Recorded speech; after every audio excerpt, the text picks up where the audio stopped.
It's just so cold outside. Morning. Good morning from all three of us. Well, I guess I can say four because this may be an oldie, but it's still a goodie. It's better than this one over here, which has a mind of its own. So I'm going to the gym now, but I'm going to take out my trash first. And I'm going to the gym. It's very cold outside. I've been awake for hours. It's like 1 o'clock in the afternoon. And I was saying I'm gonna get up and go earlier because I got up at like 5 and then went back to sleep and got up at 7. But of course it's dark. But I'm just so cold. It's just so cold outside. But I just don't feel right being inside all day and not like moving. So I'm gonna go to the gym. But I have the right mind to just stay in my bed, read, and watch Young Sheldon.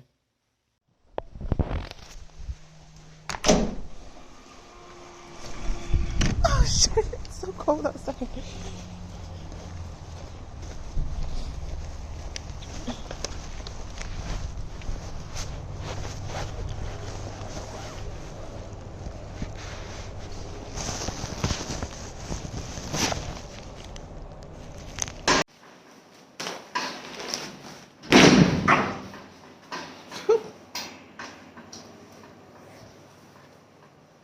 Do I have everything?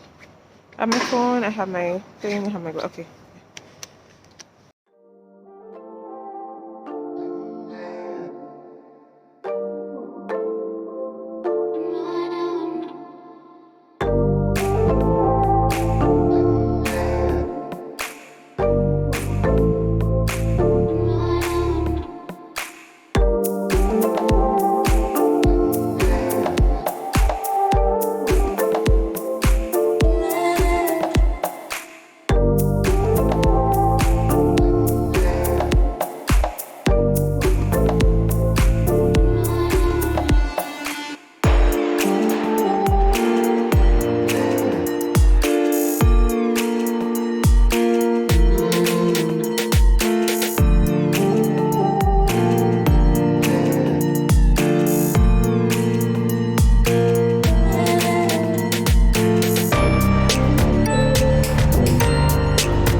Okay, so that was a nice little, just over half an hour.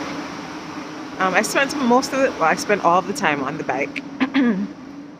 When I got up there's this row machine because I like to do rows, and I wanted to do that, but there was like only one person working at the gym, and they were just manning the front desk, so I didn't get to learn how to do that. But next time I come, I will. And yeah. But I think it's also just important to try and be as consistent as possible. Maybe not do weights every day, but at least move as much as I can. Yesterday, I walked 12,000 steps when I went to Brighton. So I didn't feel too bad about not going to the gym, but movement to me is important.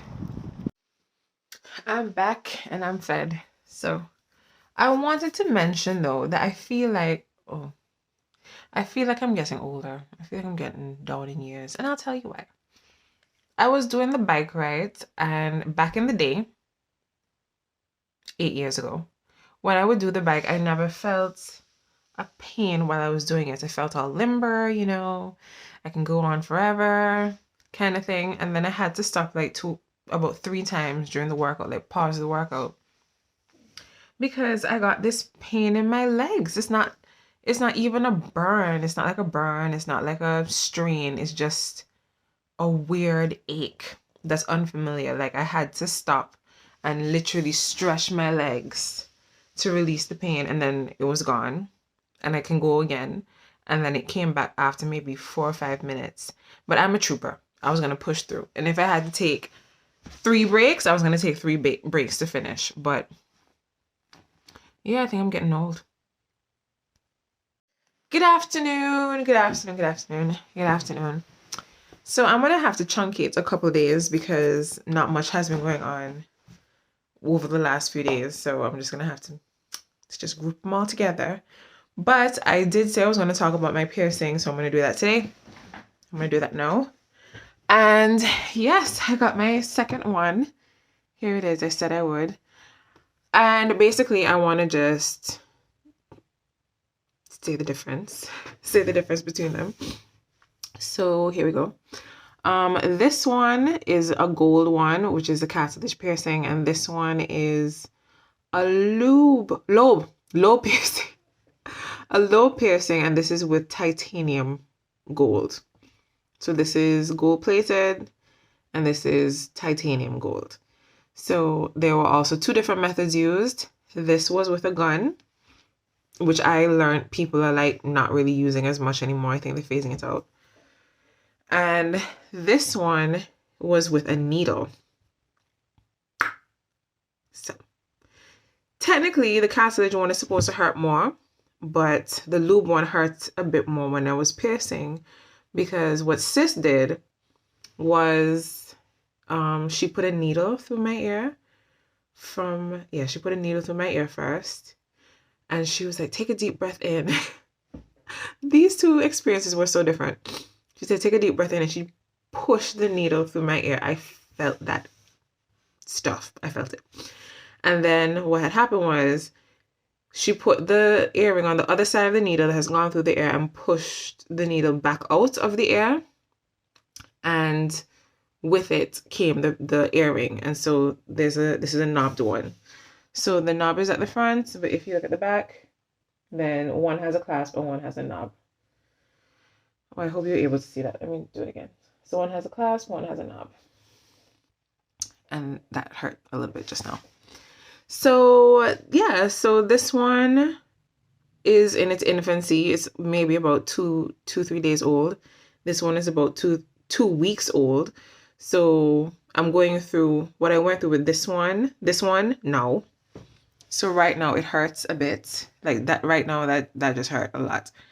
And so I'm gonna have to let that cool down. But what I'm going to do is use the hot sea salt soak. Well, hot is not usually a part of it, but I say hot because it's not like the solution is warm. It's not hot, it's warm. Closer to hot than warm. And I'm going to put that around on my piercings, both of them, because they can both benefit from it, even though this one I need too much right now. I can do that and it doesn't really hurt. I mean, you feel the thing, but it doesn't really hurt. This one now is going through some stuff because I just turned the air on. So that's about the piercing itself, the piercing process, how it was different. Oh, and the healing time for this one, the low one, is a lot less than the healing time for this one. So this is overall a 6-month healing time. This is 8 to 12 months healing time. And I would be able to change the ring for this one in 6 months. I can change the ring for this one safely in 12 months. And knowing that there was a difference, that's why I chose to get identical rings, even though the piercings couldn't be any more different. So that was the difference in the piercing process itself. The difference in the experience itself is that this one, the person was giving a bit more of their opinion than I guess this person did, which it was okay, because when the lady gave her opinion for this one, she and I were kind of on the same wavelength. So I was gonna go just like a 1 millimeter higher, but she was recommending leaving it where it is because you can see it better this way, and I agree, you can see it a little better this way. So I don't know if a millimeter would have made that much of a difference, to be honest. I think I would have run the risk of this part of my ear kind of concealing it too much. So yeah, this lady now, she was patient because I told her where I wanted it, and then she gave me 3 options, and I didn't like any of the 3 options, so I said, can I go in between the last 2? And then she went in between the last 2, and it was too far in for my liking, because it would have been in this part of my ear, and that looked and felt very cartilagey, and I wasn't doing that again. So I told her to bring it out a little bit more, and she did. No fuss, no worries, and she put it in. So yeah, this is it. So the idea is that it looks kind of like it's all connected. The law of association, I think that's what it's called, where your eyes would think that this and this and this kind of created like a curve effect. And it also looks weird because I don't know if people usually pierce their ears like this. You know? I'm pretty sure they don't. So this is nearly 6 minutes of talking. I just want to wrap it up and say what I like and what I don't like. I like how it looks. That's why I did them. The only thing is when I turn sideways, this kind of bulges out a little bit. So to combat that, I might just use flatter earrings for this.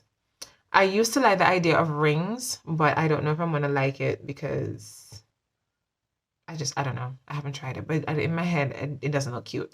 So I'm probably going to go with studs for a while when I do change these earrings. But yeah, that's my experience with getting pierced. I'm going to be working on my hair today, that's for sure. I think this mini twist has done its time. It served me well, and it's time to take it out. But yeah, those are my earrings. I'm pretty much done with body art for now anyway. Well, it feels final. But I know for sure I don't need any other holes in my ear. And I don't really like this ear that much, so I'm not going to draw any attention to it. But this one, yeah, it's complete.